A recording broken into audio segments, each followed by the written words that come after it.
नमस्कार.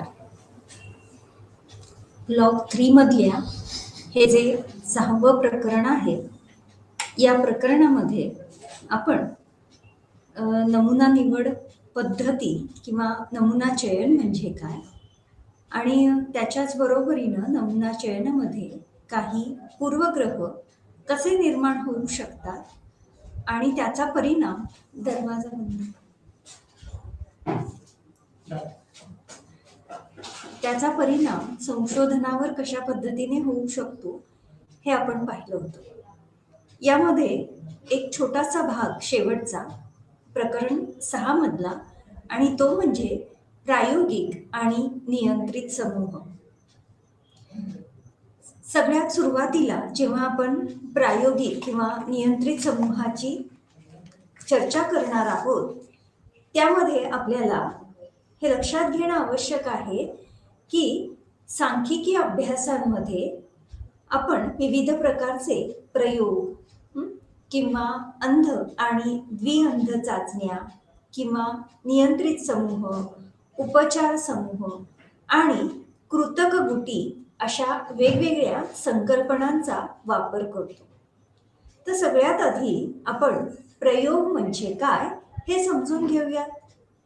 आता प्रयोगामध्ये काय केलं जातं तर परिस्थिती अत्यंत नियंत्रित म्हणजेच कंट्रोल्ड आहे. या नियंत्रित परिस्थितीमध्ये विशिष्ट उपचार देऊन किंवा विशिष्ट नियंत्रण प्रस्थापित करून येणाऱ्या ज्या प्रयुक्ताच्या प्रतिक्रिया आहेत त्या प्रतिक्रिया आपण नोंदवित असतो.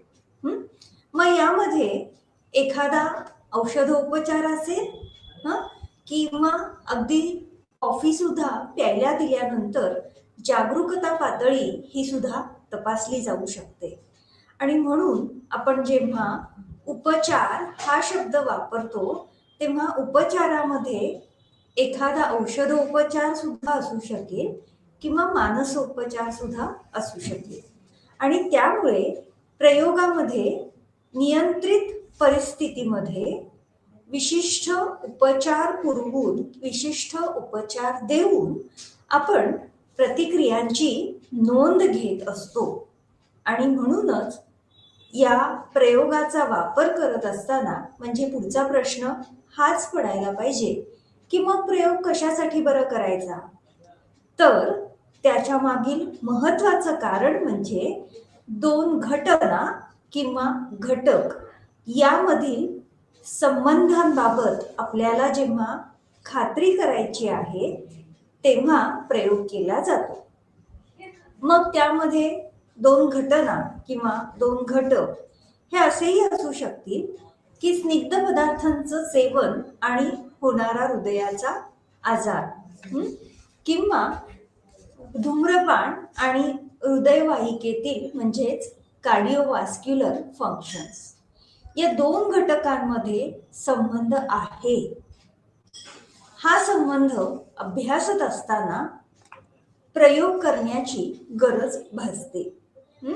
आणि त्यामुळे प्रयोग करत असताना जेव्हा आपण प्रायोगिक समूह किंवा उपचार समूहाचा विचार करतो तेव्हा या प्रायोगिक आणि उपचार प्रायोगिक किंवा उपचार समूह आणि नियंत्रित समूह या दोन्हीची तुलना करणं आवश्यक ठरतं.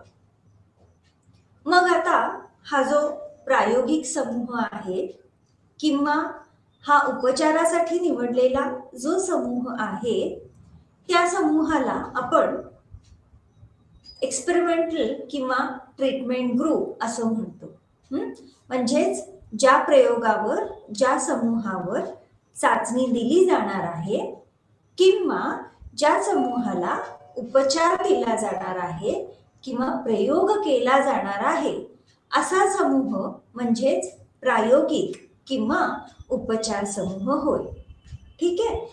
आता या बाबतीमध्ये महत्वाचं काय आहे तर हा जो प्रायोगिक समूह आहे की नाही याच्या बाबतीमध्ये स्वतंत्र परिवर्त्याची चाचणी घेतली जाते.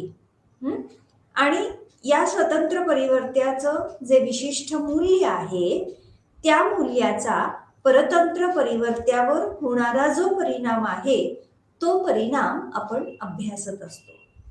यापूर्वी आपण स्वतंत्र परिवर्त्य म्हणजेच इंडिपेंडंट व्हेरिएबल आणि परतंत्र परिवर्त्य म्हणजेच डिपेंडंट व्हेरिएबल कशा पद्धतीने प्रयोगामध्ये वापरले जातात याची चर्चा आपण यापूर्वीच्या काही तासांमध्ये केलेलीच आहे.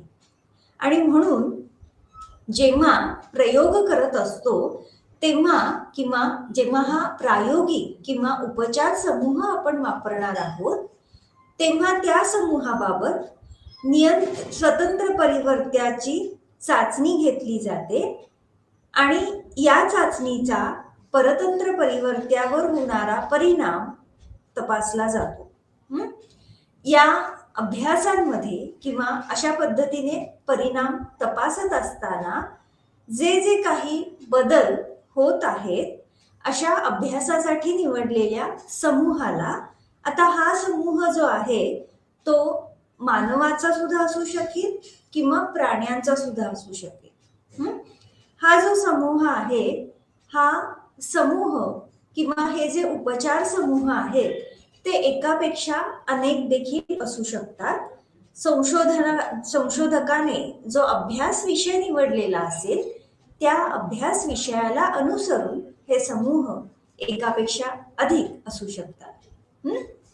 आणि त्यामुळे त्या समूहामध्ये सहभागी असणाऱ्या काही व्यक्ती असतील किंवा प्राणी असतील किंवा इतरही काही घटक हे त्या ठिकाणी असू शकतील. आणि मग आपण जेव्हा उपचार हा शब्द उच्चारतो तेव्हा उपचाराचा अर्थच असा आहे की जे स्वतंत्र परिवर्त्य आपण अभ्यासासाठी निवडलेलं आहे त्या स्वतंत्र परिवर्त्यामधील बदल आणि हा बदल कोणासाठी वापरला जातोय तर आपण जो समूह निवडलेला आहे त्या समूहाच्या बाबत हा बदल जो आहे किंवा हा स्वतंत्र परिवर्त्यामधील बदल जो आहे तो बदल आपण वापरत असतो, अवलंबित असतो. ठीक आहे. आता याच्यासाठी एक उदाहरण पाहूया. या उदाहरणामध्ये असं गृहीत धरूया की एखादं नवीन औषध किंवा एखादं नवीन लस बाजारामध्ये येणार आहे आणि मग किंवा एखादं सहमंत्रण तंत्र हे वापरायचं आहे. आता ज्या व्यक्तींच्या समूहाला हे नवं औषध किंवा हे तंत्र वापरलं जातं, सहभागी झालेल्या अभ्यासामध्ये सहभागी झालेल्या ज्या समूहाला ते वापरलं जाणार आहे तो म्हणजे आपल्या अभ्यासासाठी निवडलेला असा समूह किंवा ग्रुप म्हणायचं. आता हा जो ग्रुप आहे या ग्रुपच्या बाबतीमध्ये किंवा या समूहाच्या बाबतीमध्ये ते एखादं औषधही असू शकेल किंवा एखादं सहमंत्र तंत्र देखील असू शकेल. अनेक प्रकारची सहमंत्र तंत्र ही विकसित झालेली आहेत. काउन्सिलिंग टेक्निक्स ही वापरली जातात. अगदीच काही नावं अलीकडच्या काळातली सांगायची झाल्यास म्हणजे फ्रॉइड पासून मनोविश्लेषण तंत्रांपासून मानवतावादी तंत्र आणि मग त्याच्याशी संबंधित असणारं कार्ल रॉजर्स यांनी मांडलेलं तंत्र इथपर्यंत एखादं तंत्र समुपदेशनासाठी, सहमंत्रणासाठी विशिष्ट समूहाकरता वापरलं जाऊ शकतं किंवा एखादा विशिष्ट औषधोपचार हा देखील विशिष्ट समूहाबाबत केला जाऊ शकतो. किंवा आता इथे जेव्हा आपण समूहाचा विचार करत आहोत तेव्हा त्या समूहामध्ये आपल्याला जसं व्यक्तींचा समूह असू शकेल, जसं प्राण्यांचा समूह असू शकेल, तसाच काही विशिष्ट झाडांचा देखील तो समूह असू शकतो. आणि म्हणून प्रयोगासाठी निवडलेल्या समूहाकरिता जसं की झाडांकरिता वापरलं जाणारं विशिष्ट प्रकारचं खत किंवा त्या खताचा केला जाणारा प्रयोग असंही म्हणता येईल. आणि मग असा समूह ज्याच्यावर हा उपचार केला जाणार आहे त्याला आपण उपचार समूह किंवा प्रायोगिक समूह असं म्हणतो आहोत. मग ज्या गटाला असा कोणताही उपचार दिला जाणार नाही त्या समूहाला, त्या गटाला आपण नियंत्रित समूह असं म्हणतो. कारण जे स्वतंत्र परिवर्त्य आपण अभ्यासासाठी निवडणार आहोत त्या स्वतंत्र परिवर्त्याचा वापर या नियंत्रित समूहाबाबत केला जाणार नाही. म्हणजेच हे विशिष्ट परिवर्त्य या नियंत्रित समूहाला पुरविलं जाणार नाही. आता इथे एक गोष्ट लक्षात घेण्यासारखी आहे की सगळ्याच प्रयोगांमध्ये नियंत्रित समूह असेल का, तर निश्चितच नाही. प्रयोगांसाठी प्रायोगिक समूह असला तरी सुद्धा नियंत्रित समूह असेलच असं मात्र नाही. त्यामुळे प्रत्येक प्रयोगामध्ये अशा स्वरूपातला नियंत्रित समूह असेलच असं नाही. आता जेव्हा आपण एखादा परिणाम स्वतंत्र परिवर्त्यामुळे होत आहे हे नमूद करतो, अशा परिस्थितीमध्ये दिसून येणारा परिणाम हा अस्तित्वात असेल किंवा नाही हे समजून घेण्यासाठी हा जो नियंत्रित समूह आहे तो विशिष्ट परिवर्त्यापासून दूर ठेवला जातो किंवा विशिष्ट परिवर्त्याचा त्याबाबत वापर केला जात नाही. म्हणजेच प्रयोगाकरता आपण जेव्हा स्वतंत्र परिवर्त्याची निवड करतो तेव्हा हा जो नियंत्रित समूह आहे या समूहाबाबत या विशिष्ट परिवर्त्याचा परिणाम दिसून येणार नाही. अल्टिमेटली म्हणजेच शेवटी आपल्याला या परिवर्त्याचा होणारा परिणाम हा प्रायोगिक समूहाच्या बाबतीमध्ये दिसेल, मात्र नियंत्रित समूहाच्या बाबतीमध्ये दिसणार नाही. आणि त्यामुळे हा जो नियंत्रित समूह आहे किंवा प्रयोगासाठी वापरली जाणारी नियंत्रणं ही अत्यंत महत्वाची आहेत. त्याच्या मागचं कारण काय आहे, तर जेव्हा आपली प्रायोगिक परिस्थिती ही अत्यंत क्लिष्ट आहे आणि जेव्हा आपल्याला काही घटकांवर काटेकोरपणे नियंत्रण ठेवणं हे अत्यंत अवघड आहे, अशा परिस्थितीमध्ये आपण जेव्हा नियंत्रित समूहाचा वापर करतो तेव्हा त्या प्रयोगाला नियंत्रित प्रयोग किंवा कंट्रोल्ड एक्सपेरिमेंट असं म्हटलं जातं. आणि हा जो कंट्रोल्ड एक्सपेरिमेंट आहे या एक्सपेरिमेंटमध्ये किंवा या नियंत्रित अशा प्रयोगांमध्ये दोन प्रकारचे समूह हे आपण घेत असतो. त्यातला एक समूह हा नियंत्रित समूहाचं काम करतो. आत्ताच सांगितल्याप्रमाणे या नियंत्रित समूहाला कोणत्याही प्रकारचं स्वतंत्र परिवर्त्य हे पुरविलं जात नाही. तर प्रायोगिक समूहाच्या बाबतीमध्ये विशिष्ट प्रकारचा उपचार किंवा विशिष्ट प्रकारचं स्वतंत्र परिवर्त्य हे पुरविलं जातं. आता हे कशासाठी करायचंय, तर संशोधकाने जी परिकल्पना मांडलेली आहे त्या परिकल्पनेची चाचणी घेण्यासाठी, ती परिकल्पना तपासून पाहण्यासाठी आपल्याला अशा स्वरूपातल्या दोन समूहांची गरज भासते. जसं की समजा आपल्याला काही औषधांचा व्यक्तीवर होणारा परिणाम किंवा विशिष्ट समूहावर होणारा परिणाम हा तपासायचा आहे. अशा परिस्थितीमध्ये इतर अनेक घटक संशोधक जो आहे तो स्थिर ठेवण्याचा प्रयत्न करतो. जसं की समूहाचे जे वय घेतलेलं आहे ते वय, लिंग, आरोग्य, आर्थिक परिस्थिती हे सगळे घटक सारखेच म्हणजेच समूहामध्ये असणाऱ्या व्यक्तींमध्ये समसमान असावेत की जेणेकरून जो काही परिणाम आपल्याला दिसून येणार आहे तो केवळ विशिष्ट औषधामुळेच होत आहे, ही जी परिकल्पना संशोधकाने मांडलेली आहे त्या परिकल्पनेला अनुसरून आपल्याला फलित मिळू शकतील.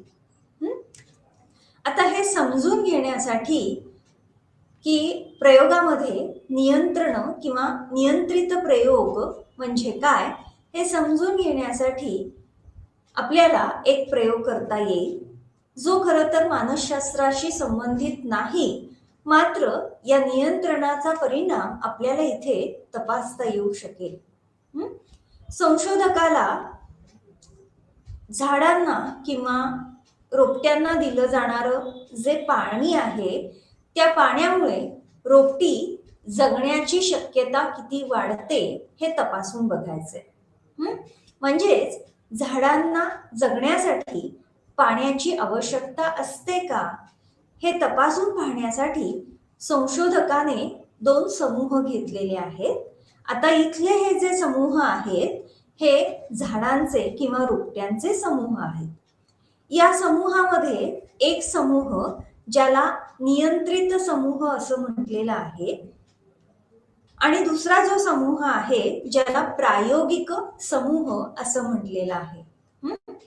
या नियंत्रित समूहाला पाणी घातलं जाणार नाही, म्हणजेच उपचार पुरविला जाणार नाही. म्हणजेच ज्या ठिकाणी आपण ट्रीटमेंट ग्रुप किंवा प्रायोगिक ग्रुप म्हणत आहोत त्याच्यापेक्षा वेगळा असा हा समूह आहे. आणि दुसरा जो समूह आहे तो म्हणजे प्रायोगिक समूह ज्याला पाणी घातलं जाणार आहे.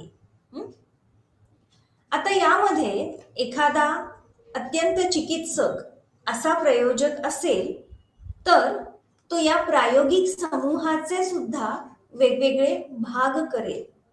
म्हणजेच झाडांच्या काही विशिष्ट समूहांना विशिष्ट प्रमाणामध्ये पाणी घातलं जाईल. जसं की काही झाडांना किंवा काही समूहाला रोजच पाणी घातलं जाईल, काही झाडांच्या समूहाला 1 दिवसाआड किंवा काहींच्या बाबतीमध्ये आठवड्यातून एकदा. मगाशी म्हटल्याप्रमाणे उपचार समूह किंवा ट्रीटमेंट ग्रुप, प्रायोगिक समूह हे एकापेक्षा अधिक देखील असू शकतात. आणि त्यामुळे दिल्या जाणाऱ्या पाण्याच्या प्रमाणाचा झाडाच्या किंवा त्या रोपट्यांच्या वाढीवर कसा परिणाम होतो हे तपासण्यासाठी नियंत्रित आणि प्रायोगिक असे 2 समूह प्रयोजक वापरणार आहे. आणि या दोन्ही समूहांच्या बाबतीमध्ये काय परिणाम दिसून येत आहे त्यानुसार या संशोधकाने मांडलेली जी परिकल्पना आहे त्या परिकल्पनेला आधार मिळणार आहे.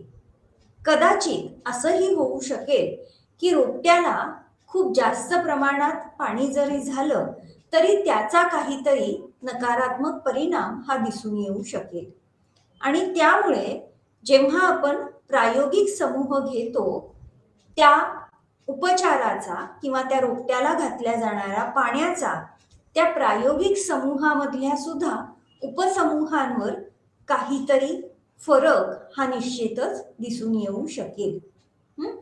आता जेव्हा आपण हा नियंत्रित किंवा विशिष्ट प्रकारचा समूह घेतो तेव्हा आपल्याला नियंत्रित समूहाबरोबरच कृतक गुटी म्हणजेच ज्याला इंग्रजी भाषेमध्ये प्लॅसिबो असं म्हणतात, या कृतक गुटीचा परिणाम देखील अभ्यासता येऊ शकतो.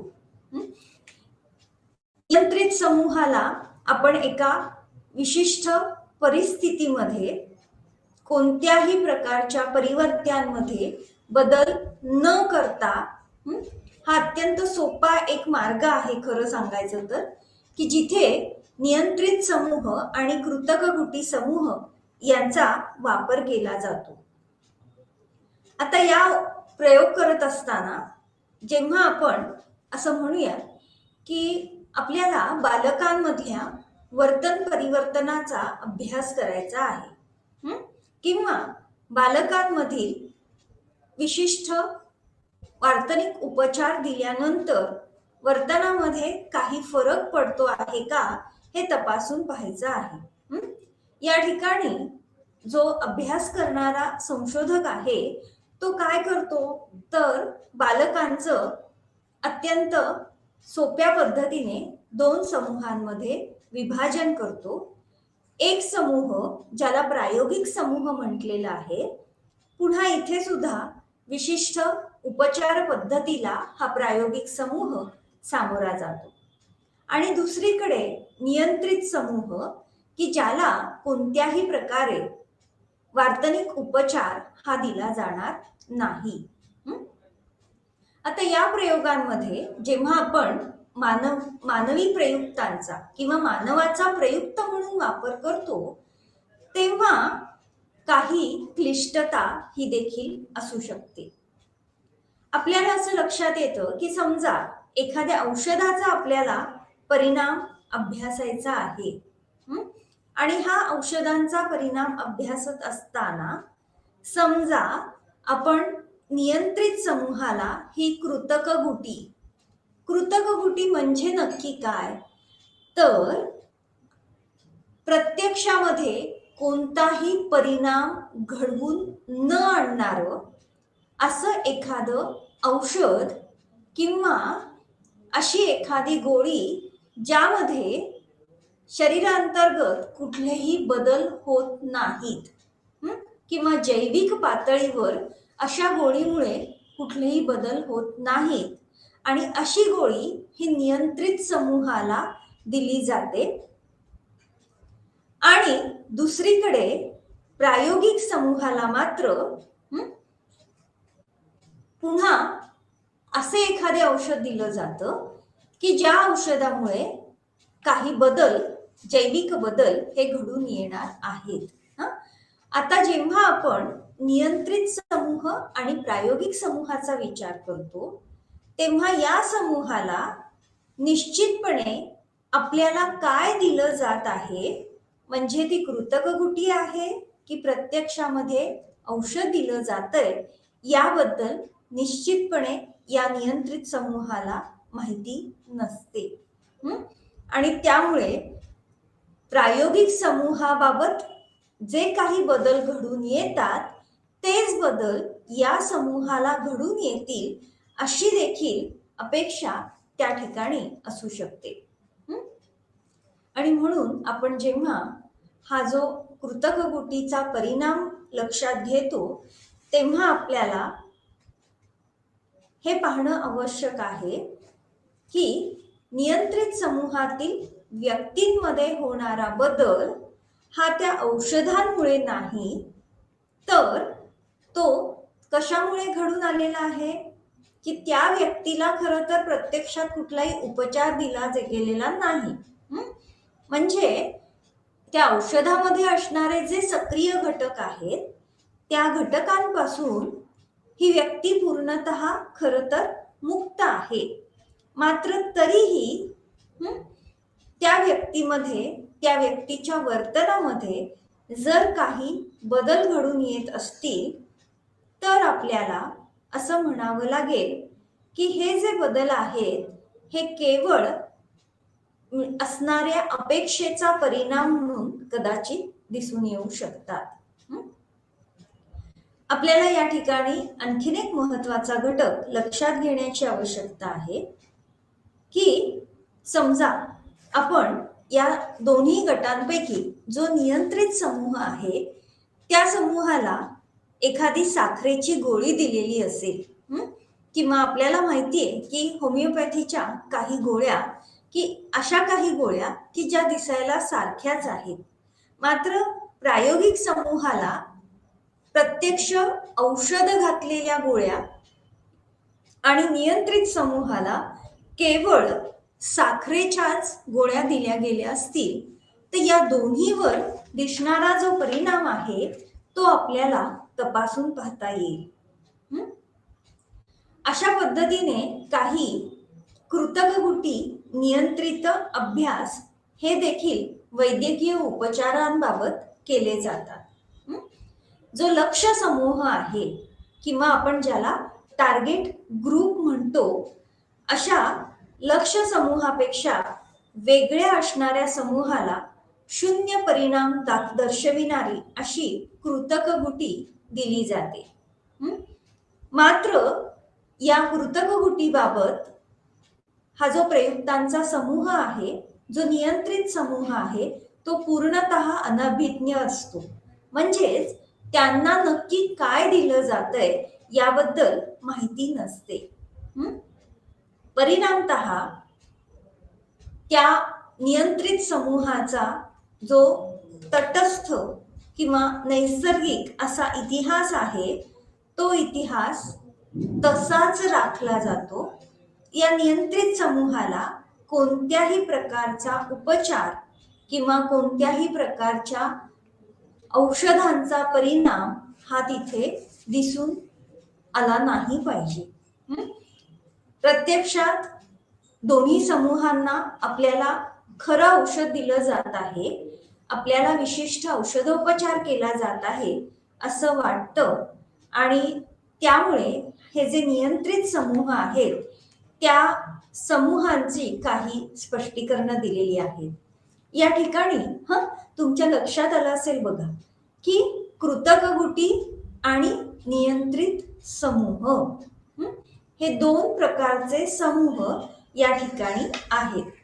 आता जेव्हा आपण धन नियंत्रित समूह असं म्हणतो किंवा पॉझिटिव्ह कंट्रोल ग्रुप असं म्हणतो, तेव्हा अपेक्षित असं आहे की विशिष्ट परिस्थितीमुळे त्या समूहाच्या बाबत धनात्मक फलिते ही दिसून येऊ शकतात. आणि त्यामुळे हा जो नियंत्रित समूह आहे, त्या नियंत्रित समूहाची आवश्यकता काय आहे, तर ती आवश्यकता अशी आहे की जो प्रयोग विशिष्ट योजनेप्रमाणे केला जाणार आहे, तो निश्चितपणे त्या योजनेनुसारच केला जात आहे हे दर्शविण्यासाठी हे धनात्मक नियंत्रित समूह आवश्यक आहे. त्याच्या उलट ऋणात्मक नियंत्रित समूह किंवा ऋण नियंत्रित समूह, याचाच अर्थ या समूहाच्या बाबत मिळणारी जी फलितं आहेत किंवा विशिष्ट परिस्थिती जी पुरविली जात आहे, त्या परिस्थितीमुळे ऋण फलितं ही मिळू शकतात. मग आता ही मिळणारी जी फलितं आहेत, त्या फलितांमागचं कारण काय बरं असू शकेल, तर ते कारण असू शकेल की बाह्य परिस्थिती किंवा काही बाह्य प्रभाव की ज्यामुळे वर्तनामध्ये किंवा फलितांमध्ये काही बदल हा दिसून येऊ शकतो. मात्र हा बदल जो आहे तो क्वचित प्रसंगी लक्षातही घेतला जात नाही. परिणामतः आपल्याला असं लक्षात येतं की आपल्याला मिळणाऱ्या फलितांचं दूषीकरण झालेलं आहे किंवा त्या फलितांवर काही बाह्य घटकांचा परिणाम हा दिसून आलेला आहे. ठीक आहे. आता यामध्ये जेव्हा आपण नियंत्रित आणि प्रायोगिक समूहाचा विचार करतो, तेव्हा आपल्याला काही महत्वाच्या घटक किंवा काही महत्वाचे मुद्दे हे या ठिकाणी लक्षात घेणं आवश्यक ठरतं. एखाद्या प्रयोगामध्ये जेव्हा नियंत्रित समूह विरुद्ध प्रायोगिक समूह असा विचार केला जातो, तेव्हा या 2 समूहांमध्ये जो फरक आहे तो फरक हा स्वतंत्र परिवर्त्यांबाबत आहे. नियंत्रित समूहाच्या बाबतीमध्ये स्वतंत्र परिवर्त्य हे स्थिर राहतं, तर प्रायोगिक समूहाबाबत स्वतंत्र परिवर्त्यामध्ये बदल केला जातो. हा आपल्याला एक मूलभूत फरक लक्षात घेणं आवश्यक आहे. त्याच्याच बरोबरीनं जे प्रायोगिक समूह आहेत ते बहुविध किंवा वेगवेगळे असू शकतात. आणि हे बहुविध प्रायोगिक समूह एकाच प्रयोगाचा भाग म्हणून असू शकतात आणि पुन्हा हे बहुविध प्रायोगिक समूह हे नियंत्रित समूहाच्या विरुद्ध असतात. मग आता आपण जेव्हा नियंत्रित समूह असा उल्लेख करतो तेव्हा या नियंत्रित समूहाच्या बाबतीमध्ये असे काही घटक जे आहेत ते आपल्याला ज्याचा परिणाम प्रयोगाच्या फलितांवर होत असतो असे घटक आपल्याला बाजूला काढावे लागतात.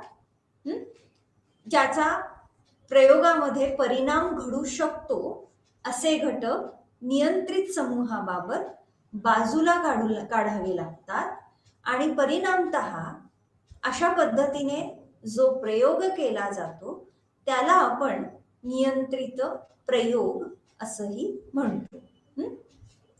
प्रयोग परिस्थिती बाह्य वेगवेगळे घटक हे शोधून काढणं आणि ज्या घटकांचा प्रयोगाच्या फलितांवर परिणाम होऊ शकतो असे घटक प्रायोगिक परिस्थितीमधून वगळणं म्हणजेच नियंत्रित प्रयोग. ठीक आहे. आता या ठिकाणी त्या नियंत्रित प्रयोगामध्ये महत्वाचा घटक जो समाविष्ट केला आहे तो म्हणजे कृतक गुटी किंवा प्लॅसिबो. हा प्लॅसिबो किंवा कृतक गुटी हा नियंत्रित समूहाच्या जागेवर घेतलेली नाही. कधी कधी काय होतं तर या नियंत्रित समूहातल्या व्यक्तींना जेव्हा कृतक गुटी पुरविली जाते त्या परिस्थितीमध्ये आपल्याला अभ्यासासाठी घेतलेला आहे आणि त्याचा परिणाम हा तपासला जात आहे याचा देखील प्रयुक्तांच्या प्रतिक्रियांवर परिणाम होऊ शकतो. आपण आपल्यावर चाचणी घेतली जाणार आहे याचा परिणाम देखील कृतक गुटी दिलेल्या प्रयुक्तांवर होऊ शकतो आणि त्यामुळे हा कृतक गुटी मिळणारा समूह हा केवळ आणि केवळ नियंत्रित समूह राहत नाही. आणि त्यामुळे इथे आपल्याला नियंत्रित समूह आणि कृतक गुटी दिलेला समूह जसं की एखाद्या अभ्यासामध्ये आपल्याला हे तपासून पाहायचं आहे की कॉफी दिल्यामुळे प्रयुक्तांच्या जागरूकता पातळीमध्ये वाढ होते का. आणि मग अशा परिस्थितीमध्ये कॉफी सदृश्य दिसणारं पेय म्हणजे ज्यामध्ये कॉफीमध्ये जागरूकता निर्माण करणारे जे घटक आहेत ते नाही, फक्त दिसताना प्रयुक्तांना कॉफी सारखं पेय दिसत आहे. आणि जो प्रायोगिक समूह आहे त्या समूहाच्या बाबतीमध्ये मात्र प्रत्यक्षामध्ये विशिष्ट कॉफीचं प्रमाण हे प्रयुक्तांना दिलं जात आहे. आता इथे आपण कॉफी घेत आहोत हे ज्या नियंत्रित समूहाला वाटतंय त्या समूहाच्या जागरूकता पातळीमध्ये सुद्धा वाढ होण्याची शक्यता आहे. इथे कृतक गुटी म्हणजे काय आहे तर कॉफी सदृश्य दिसणारं असं पेय. आणि त्यामुळे कदाचित ही कृतक गुटी मिळणाऱ्या प्रयुक्तावर देखील किंवा प्रयुक्तांच्या समूहावर देखील होणारा परिणाम हा आपल्याला दिसून येऊ शकतो कारण तिथे आपल्याला त्याचा परिणाम प्रयुक्तांना वाटतो आहे तो दिसण्याची शक्यता वाढलेली असते. प्रत्यक्षामध्ये कोणत्याही पद्धतीने जैविक बदल हे त्या ठिकाणी नियंत्रित समूहाबाबत घडलेले नसतात आणि म्हणून हा जो कृतक गुटी परिणाम आहे हा कधी कधी प्रयोगामध्ये समाविष्ट केला जाऊ शकतो. मात्र हा समाविष्ट करत असताना नियंत्रित समूहाच्या जागेवर कृतक गुटी समूह हा पर्याय असू शकत नाही कारण आपण आपली चाचणी घेतली जाणार आहे याचा देखील किंवा या संदर्भातल्या माहितीचा देखील प्रयुक्तांच्या प्रतिक्रियांवर परिणाम होऊ शकतो. अशा पद्धतीने इथे हे जे 6वं प्रकरण आहे, ज्यामधला 6.6 म्हणजेच प्रायोगिक विरुद्ध नियंत्रित समूह हा जो भाग आहे इथे संपतो आहे. यानंतर लगेचच आपण 7व्या प्रकरणाकडे जात आहोत. या 7व्या प्रकरणामध्ये आपल्याला यापूर्वी 6व्या प्रकरणामध्ये ज्या काही विशिष्ट घटक किंवा नमुना चयन तंत्राबद्दल आपण बोललो होतो किंवा त्यातील प्रमादाबद्दल आपण बोललो होतो, त्याबद्दल आणखी सखोल अशी आपण माहिती घेणार आहोत. या नमुना चयनाच्या बाबतीमध्ये आपण जेव्हा नमुना चयन किंवा नमुना निवड या तंत्राचा अर्थ, त्याच्याच बरोबरीनं त्याचे काही गुणधर्म आणि कोणत्या पद्धतीने नमुना निवड केली जाणार आहे हे संशोधनाच्या स्वरूपावर नक्कीच अवलंबून आहे. त्यामुळे संशोधनाला अनुसरून संशोधकाने जो काही अभ्यास विषय निवडलेला आहे त्या अभ्यास विषयाला अनुसरून योग्य नमुना निवड तंत्र वापरणं हे निश्चितच आवश्यक ठरतं. कारण हे जे नमुना निवड तंत्र आहे या तंत्राच्या मदतीमुळे आपल्याला संशोधनामध्ये अत्यंतिक महत्वाची अशी फलितं प्राप्त होऊ शकतात. त्याचबरोबर संशोधनाची किंवा सर्वेक्षणाची अचूकता देखील आपल्याला नमुना निवड तंत्राद्वारे निश्चित करता येते. जेव्हा आपण नमुना निवड करतो तेव्हा नमुना निवड करत असताना जी काही तंत्र वापरली जाणार आहेत ती तंत्र विशेषतः संख्यात्मक संशोधनामध्ये अत्यंत महत्वाची ठरतात. या तंत्रांमध्ये संशोधन क्षेत्राशी संबंधित जेव्हा आपण नमुना निवड तंत्रांचा वापर करतो तेव्हा त्याचं महत्व आपल्याला निश्चितच नाकारता येणार नाही. आपल्या दैनंदिन ऍक्टिव्हिटीज किंवा दैनंदिन कृतींच्या बाबत देखील या नमुना निवड तंत्रांचा आपण वापर करत असतोच, नाही का? म्हणजे बघा की अगदी बाजारामध्ये आपण जेव्हा फळं घ्यायला जातो तेव्हा आपण काही त्या बाजारामधल्या प्रत्येक फळांची चाचणी घेत नाही. त्यापैकी आपण काय करतो, अगदी एखाद दुसरं फळ उचलून पाहतो आणि मग त्यावरून तिथे असणाऱ्या एकूण फळांच्या दर्जाबद्दल काहीतरी निष्कर्ष काढतो. तसंच समजा आपल्याला एखादा मोठा कोळशाने भरलेला ट्रक आहे आणि या कोळशाचा आपल्याला जर दर्जा ठरवायचा असेल तर त्यापैकी विशिष्ट नमुन्याचं वजन करून त्या नमुन्याच्या आधारे आपण त्या ट्रकमध्ये भरलेला कोळसा त्याचा दर्जा कसा असेल याबद्दल अंदाज बांधण्याचा प्रयत्न करतो. लक्षात घ्या, अगदी दैनंदिन जीवनातल्या वेगवेगळ्या उदाहरणांपासून नमुना निवड तंत्र हे कसं उपयुक्त आहे याची आपल्याला निश्चितपणे जाणीव होईल. कधीतरी आपण विशिष्ट आजारासाठी काही रक्त तपासण्या करतो.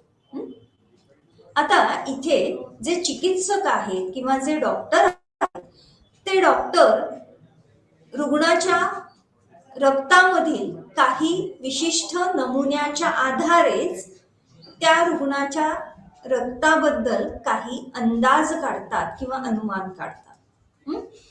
इथे लक्षात येईल की अत्यंत मोठ्या समूहाबाबत जर आपल्याला काही माहिती मिळवायची असेल तर त्याकरिता आपल्याला त्या मोठ्या जनसंख्येमधील काहीच व्यक्तींच्या गटाचं निरीक्षण करावं लागतं. म्हणजेच थोडक्यामध्ये जसं की नेहमीच यासाठी मराठीमधली एक छोटीशी म्हण वापरली जाते आणि ती म्हणजे शीतावरून भाताची परीक्षा. म्हणजेच तो पूर्ण भांड्यामधला भात शिजलेला आहे किंवा नाही हे तपासून पाहण्यासाठी त्याच्यामधल्या काही कणांची चाचणी घेतली जाते किंवा आपण ती तपासून पाहतो की ज्यावरून संपूर्ण भात शिजलेला आहे किंवा नाही याचा आपल्याला अंदाज येतो. तसंच नमुना म्हणजे काय आहे तर एक प्रकारचं साधन आहे ज्या साधनाच्या मदतीने आपल्याला मोठ्या संख्येबद्दल काही अंदाज बांधता येऊ शकतो. शिक्षणशास्त्र, मानसशास्त्र या विविध क्षेत्रांमध्ये अत्यंत विस्तृतपणे नमुना निवड किंवा नमुना चयन पद्धतींचा वापर केला जातो. आणि जेव्हा आपण संपूर्ण समष्टी किंवा संपूर्ण जनसंख्येबाबत अंदाज काढायचा असतो तेव्हा अशा पद्धतीने अगदी क्वचितच संपूर्ण समष्टीचा अभ्यास केला जातो.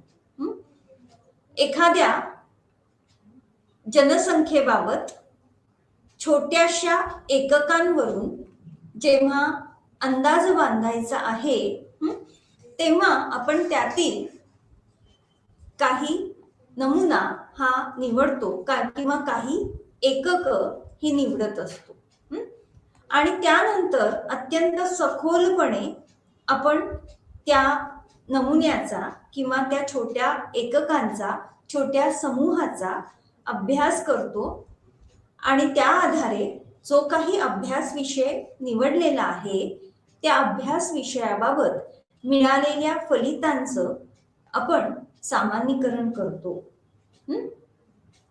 त्यामुळे आपण जेव्हा विशिष्ट समष्टीबाबत किंवा जनसंख्येबाबत अंदाज काढत असतो तेव्हा निश्चितपणे किती प्रमाणामध्ये ती एकक निवडण्याची आवश्यकता आहे याबद्दल एक पूर्वनियोजित असा आकडा संशोधक ठरवत असतो.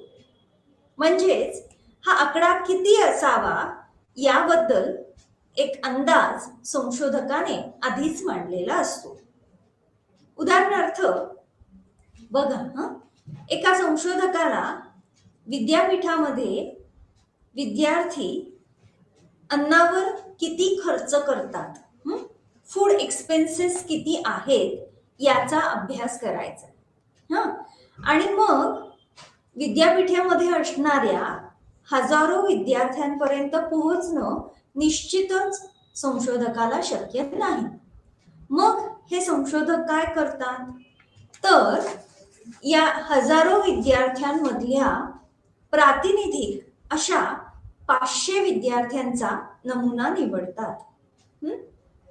आणि हे जे 500 विद्यार्थी आहेत या 500 विद्यार्थ्यांकडून अंदाजे महिन्याला अन्नावर किती खर्च केला जातो, फूड एक्सपेन्सेस किती आहेत याबद्दल प्रदत्त म्हणजेच माहिती गोळा केली जाते.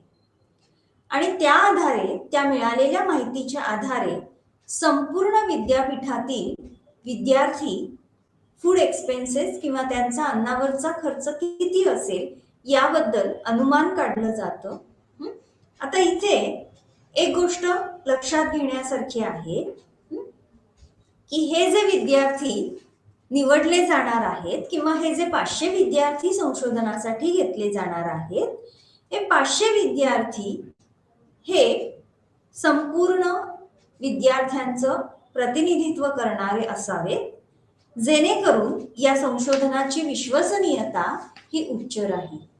म्हणजेच ही फलित जी आहेत ही आपल्याला अचूकपणे त्या समष्टीबाबत लागू करता येते. जेव्हा आपण नमुना निवड करतो किंवा नमुना चयन करतो, सॅम्पलिंग करतो तेव्हा त्याचे काही महत्व आहे किंवा त्याचे काही गुणधर्म आहेत. आता हे जे नमुना निवड केली जाते त्याबाबत महत्वाचा गुणधर्म म्हणजेच खर्च आणि वेळ.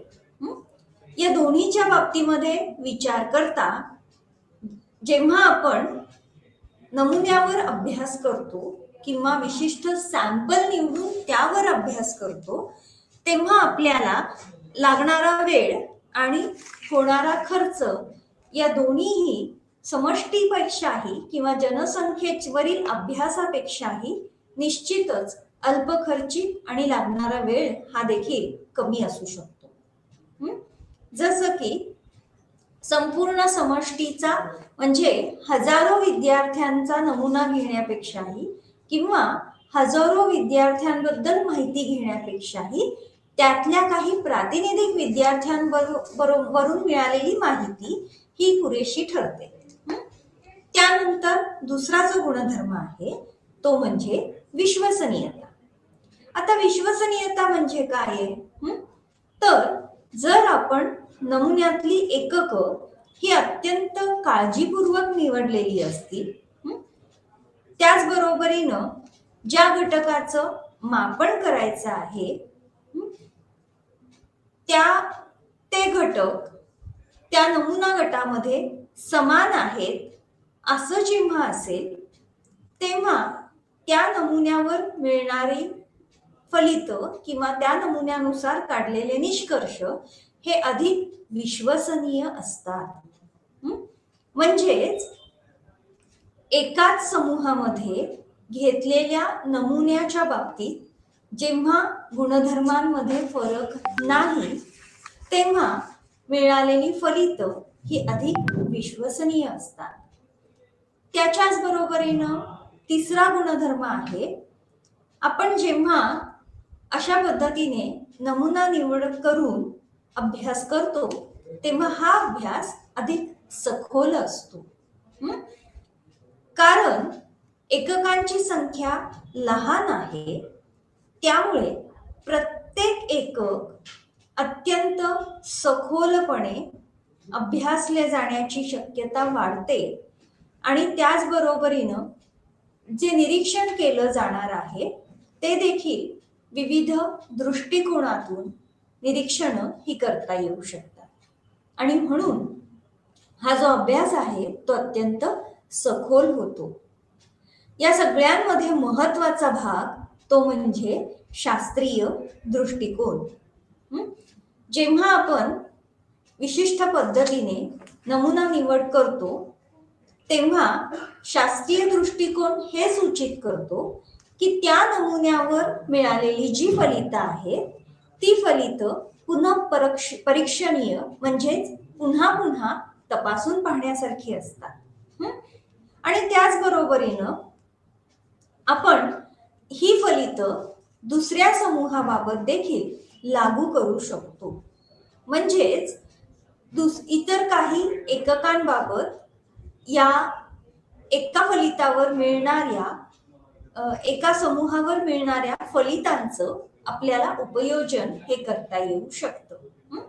आणि त्यामुळे इथे असं म्हटलेलं आहे की नमुन्यावर केलेले अभ्यास हे अधिक शास्त्रीय ठरतात कारण इट कॅन बी व्हेरीफाईड. त्याचा आपल्याला पुन्हा पुन्हा तपासणी करता येऊ शकते आणि त्याच्याच बरोबरीने applied to the other sets of units दुसऱ्या एककांबाबत देखील त्याचं उपयोजन हे करता येऊ शकतं.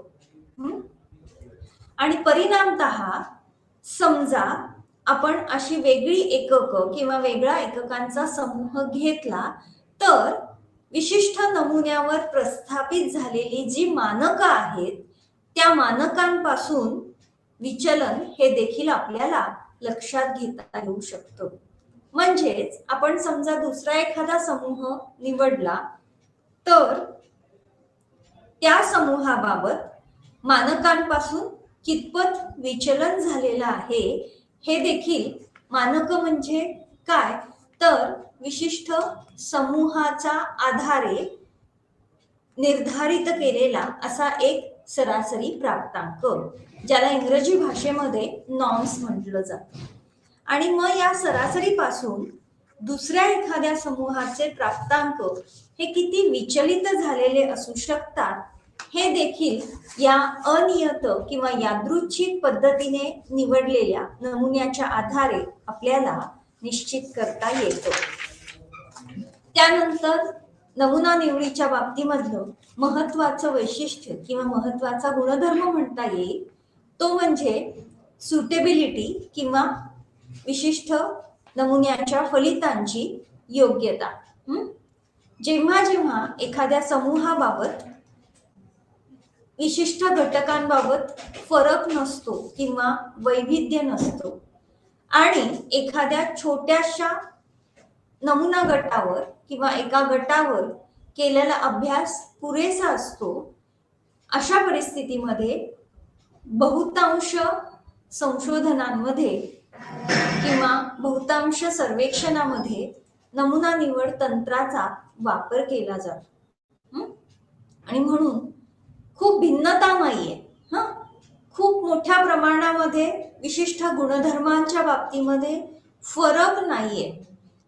तेव्हा अशा छोट्याशा समूहावर किंवा अशा छोट्याशा नमुना गटावर केलेला अभ्यास हा संशोधनाच्या फलितांच्या बाबतीमध्ये पुरेसा ठरू शकतो.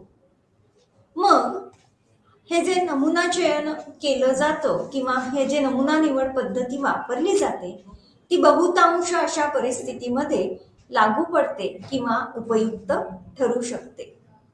हे सगळे जरी गुणधर्म असले तरी सुद्धा नमुना निवडीच्या तंत्रामध्ये किंवा नमुना चयन तंत्रामध्ये काही प्रमाद हे असू शकतात. त्या प्रमादांमधला एक महत्वाचा प्रमाद आणि तो म्हणजे अचूकता.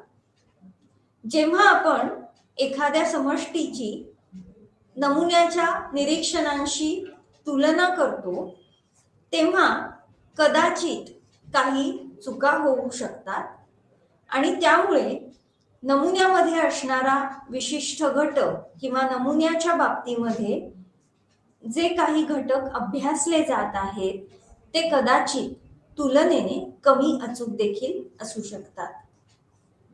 त्याचबरोबरीनं एखादं सर्वेक्षण करत असताना जी एककं निवडलेली आहेत त्या एककांमध्ये देखील बदल असू शकतात किंवा त्यामध्ये परिवर्तन होऊ शकतं. जर नमुन्यामध्ये निवडलेली एककं ही सुसंगत नसतील तर नमुना निवडीचं जे तंत्र आहे ते आपल्याला चुकीची दिशा देऊ शकतं किंवा ते तंत्र चुकीचं ठरू शकतं. आणि म्हणून जेव्हा आपण शास्त्रीय अभ्यास करत असतो तेव्हा एका संचाची फलित ही दुसऱ्या संचाबाबत लागू करत असताना आपल्याला या ठिकाणी एक गोष्ट लक्षात घेण्यासारखी आहे की त्या समूहाची तुलना त्यातीलच विशिष्ट एककांबरोबर होऊ शकते. एका समूहाची तुलना ही दुसऱ्या समूहाशी की ज्याचे गुणधर्म वेगळे आहेत किंवा ज्यातली एकक वेगळी आहेत अशा समूहाशी करत असताना ते संशोधन शास्त्रीय ठरणार नाही. जसं की मगाशी उदाहरण सांगितलं की एका विशिष्ट विद्यापीठामध्ये विद्यार्थ्यांचा समूह निवडलेला आहे की ज्यांचे फूड एक्सपेन्सेस किंवा ज्यांचं खाद्यपदार्थांवरचा जो खर्च आहे तो आपल्याला अभ्यासायचा आहे. समजा संशोधकाने केवळ असाच नमुना निवडला की जो किंवा सर्वेक्षण करत असताना असाच नमुना गट निवडला की जो फक्त अत्यंत सधन अशा विद्यार्थ्यांचा आहे. म्हणजेच काय होतंय तर त्या विद्यार्थ्यांचा खाद्यपदार्थांवर होणारा खर्च हा तुलनेने अधिक असणार आहे. मग याचा सामान्यीकरण किंवा याचं उपयोजन विद्यापीठातल्या हजारो विद्यार्थ्यांबाबत करता येणार नाही आणि त्यामुळे या नमुना गटावर मिळालेली जी फलितं आहेत ती चुकीची ठरू शकतात. त्याचं ऍप्लिकेशन त्याचं उपयोजन आपल्याला मोठ्या जनसंख्येला किंवा त्या संपूर्ण विद्यापीठातल्या विद्यार्थ्यांबाबत करता येणार नाही. जसं की आत्ता निवडलेला नमुना हा केवळ खूप खर्च करणाऱ्या अशा विद्यार्थ्यांचाच असेल, विशिष्ट समूह जर असेल तर तो प्रातिनिधिक नाही. परिणामतः या समूहावर मिळालेली फलित ही समष्टीला लागू होणार नाही आणि ती जर लागू केली तर ते शास्त्रीय संशोधन ठरणार नाही. त्याच्याच बरोबरीनं जेव्हा आपण अशा पद्धतीचे निष्कर्ष काढत असतो किंवा जेव्हा अशा पद्धतीचे नमुना निवड करत असतो तेव्हा नमुना निवडी संदर्भात संशोधकाचं योग्य ज्ञान असणं आणि त्याचबरोबर योग्य तज्ञता असणं ही देखील तितकीच महत्वाचं आहे. नमुना निवड हे संशोधकाचं एक महत्वाचं कौशल्य आहे. योग्य पद्धतीने नमुना चयन करणं हे संशोधकाचं अत्यंत महत्वाचं कौशल्य आहे. आणि जर मध्यम स्वरूपामध्ये हे कौशल्य आत्मसात असेल तर ही जी संपूर्ण नमुना निवडीची जी प्रक्रिया आहे त्याबाबतच गोंधळ निर्माण होऊ शकतो. कधी कधी असंही होऊ शकतं, हे प्रमाद आहेतच, कधी कधी असंही होऊ शकतं की आपल्याला समष्टीबाबत 100% अचूक अंदाज बांधायचा आहे आणि त्यामुळे नमुना निवड तंत्र हे आपल्याला 100% अचूक फलित किंवा अचूक अंदाज देईलच असं नाही. आणि म्हणून अशा परिस्थितीमध्ये नमुना निवड करत असताना निश्चितपणे काही मर्यादा या येतच असतात. पण या सगळ्या मर्यादा असल्या तरी देखील आपल्याला निश्चितपणे आपण नमुना निवड तंत्र केव्हा आणि कुठे वापरायचं हे माहीत असणं हे तितकंच आवश्यक आहे. मग जेव्हा आपण हे तंत्र वापरत असतो तेव्हा काही महत्वाचे मुद्दे हे लक्षात घ्यावे लागतात.